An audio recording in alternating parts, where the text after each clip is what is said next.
अस्सलाम वालेकुम नाजरीन, आप देख रहे हैं सहर न्यूज़ और आज हम हाजिर हैं एक नई वीडियो के साथ। नाजरीन, इसराइल ने ईरान पर पेशगी हमला कर दिया है। हमले में ईरान का रद्द-ए-अमल भी सामने आ गया है। ईरान ने क्या कुछ कहा आपको बताएंगे, मगर सबसे पहले हस्ब रवायत आपसे गुजारिश है कि अगर अब तक आपने सहर न्यूज़ HD रियाज अहमद मलिक को सब्सक्राइब नहीं किया तो जल्दी से सहर न्यूज़ HD रियाज अहमद मलिक को सब्सक्राइब करके साथ लगे बेल आइकन को प्रेस कर दें ताकि हमारी हर आने वाली वीडियो का नोटिफिकेशन आपको मिल सके। तो नाजरीन, आगाज करते हैं आज के व्लॉग की स्टोरी का। इसराइल ने ईरान पर आज सुबह हमला कर दिया। इसराइल ने ईरान की जौहरी तनसीबात और फौजी अहदाफ को निशाना बनाने की कोशिश की। इस हमले में दर्जनों मकामात को निशाना बनाया गया, जिसमें साइंसदानों की शहादत की खबरें भी आ रही हैं। ईरान के मुताबिक जनरल मोहम्मद बाकरी की शहादत की जो इत्तला मिली थी वो गलत साबित हुई। ईरानी मीडिया ने बताया कि मेजर जनरल मोहम्मद बाकरी जिंदा हैं और वार रूम में मौजूद हैं। इसराइली हुकाम ने इसराइली सदर नेतन्याहू को रिपोर्ट पेश की है कि उन्होंने इसराइल पर हमले के अहदाफ को मुकम्मल कर लिया है। अमरीकी हुकाम ने इस हमले को एकतरफा करार दिया और कहा कि हमारा इस हमले से कोई ताल्लुक नहीं है। इधर ईरानी हुकाम ने फौरी तौर पर सिक्योरिटी काउंसिल का इजलास तलब किया, जिसमें बाकायदा ऐलान जंग किया जाना मुतवक्को है।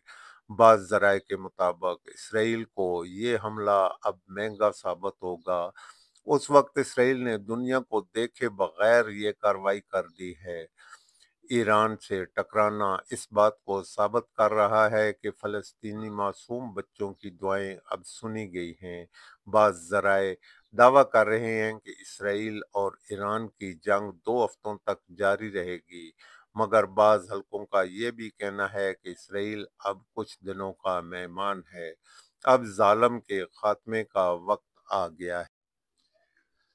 इधर इसराइल भी बेलगाम घोड़े की तरह जिधर चाहा चढ़ दौड़ा।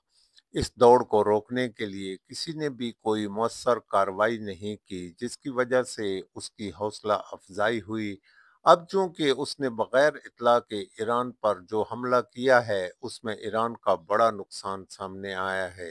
अब ईरान हर सूरत में इसराइल को जवाब देने के लिए तैयार हो गया है, यानी कि ईरान ने भी ऐलान जंग कर ही दिया है।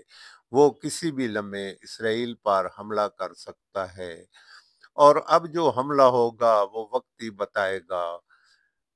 इसराइल ने भी मुल्क में हंगामी सूरत हाल का ऐलान कर दिया है और अपने हजारों रिजर्व फौजियों को भी तलब कर लिया है। इसराइल ने ईरान पर हमला करते वक्त सोचा होगा कि उन्होंने ईरान को मुकम्मल बेबस कर दिया है। इससे कबल यही दावे इसराइल ने हमास और हिजबुल्लाह के खिलाफ भी किए थे, मगर वहां से आज भी जंग जारी है या मुज़ामत का सामना है। अब चूंकि उसने ईरान पर हमला किया है, ईरान तो बहुत बड़ा मुल्क है, लड़ने के लिए उसकी फौज भी मौजूद है और असले की भी उसके पास वाफर मिकदार मौजूद है।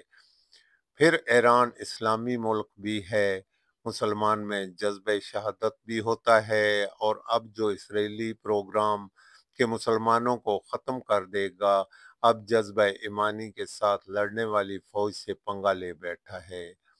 मैं नहीं समझता कि अब इसराइल कुछ रोज भी ईरान के सामने ठहर सकेगा, क्योंकि ईरान तो अब बड़ा नुकसान करा बैठा है। अब उसके पास वापसी के लिए कश्तियां नहीं रही कि अब वो वापस होगा। इस जंग से खित्ते को भी जबरदस्त नुकसान हो सकता है और उससे तेल की कीमतों में भी जबरदस्त इजाफा हो। दूसरी तरफ कमाल तो ये हो गया है कि ईरान को इस हमले में पता था, मगर उन्होंने कोताही क्यों की, इस बात की समझ नहीं आ रही, क्योंकि ये बातें तो अमेरिका में भी चल रही थी। इसराइल ईरान पर हमला करेगा और 30 मिनट में उसने ईरान के मुतअद्दिद शहरों पर फौजी और दीगर तनसीबात को कामयाबी से निशाना बना लिया। ये हमला एक हवाई हमला था। नाजरीन, ये तो थी हमारे आज के व्लॉग की स्टोरी। उम्मीद है आपको पसंद आएगी। हमें कमेंट्स में अपने ख्यालात से ज़रूर आगाह कीजिएगा और हमारी वीडियो को लाइक ज़रूर कीजिएगा। कल हाज़िर होंगे एक नई वीडियो के साथ। इजाज़त चाहते हैं। अल्लाह हाफ़िज़।